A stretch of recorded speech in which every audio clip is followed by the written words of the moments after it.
Inilah detik-detik saat Amerika Serikat kembali melancarkan serangan terhadap kapal yang diduga terlibat dalam penyelundupan narkoba asal Venezuela di wilayah Pasifik Timur.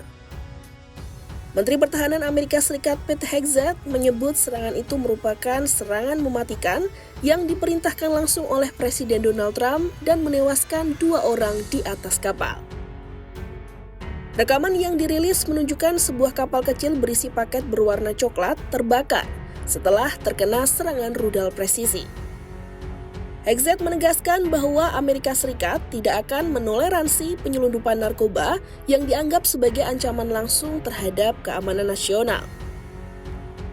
Ia bahkan membandingkan operasi kartel di Amerika Latin dengan kelompok teroris global seperti Al-Qaeda. Washington mengaku telah melakukan setidaknya 7 serangan terhadap kapal yang diduga mengangkut narkoba Venezuela sejak September 2025 dengan total 34 korban tewas.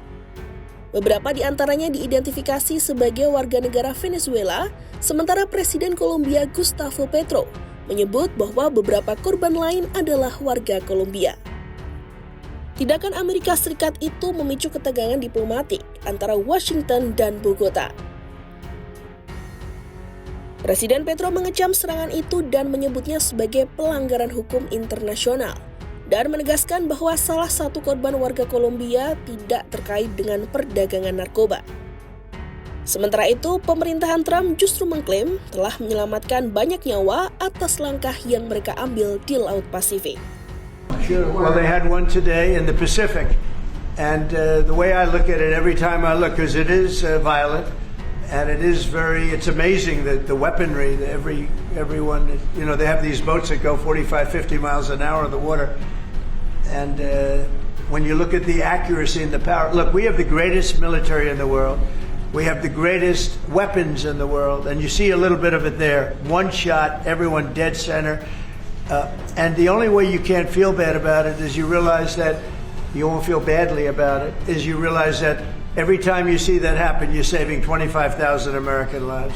Every one of those boats that gets knocked out is saving 25,000 American lives, not to mention the torn up families all over the country. And whenever I see that, I say to myself, I just saved 25,000 lives. I will say that there are very few boats traveling on the water right now. Actually, that includes fishing boats, that includes any other kind of boat. But there are very few boats traveling on the water. So now they'll come in by land to a lesser extent, and they will be hit on land also. Sementara itu, hubungan Amerika Serikat dan Venezuela juga terus menegang sejak Agustus lalu, ketika Presiden Nicolas Maduro menuduh Amerika Serikat mengerahkan kapal perang, rudal, kapal selam, dan pesawat tempur di perairan Karibia dekat wilayahnya. Washington membantah tuduhan itu dan menyebut operasi militer tersebut sebagai bagian dari kampanye anti-narkotika global.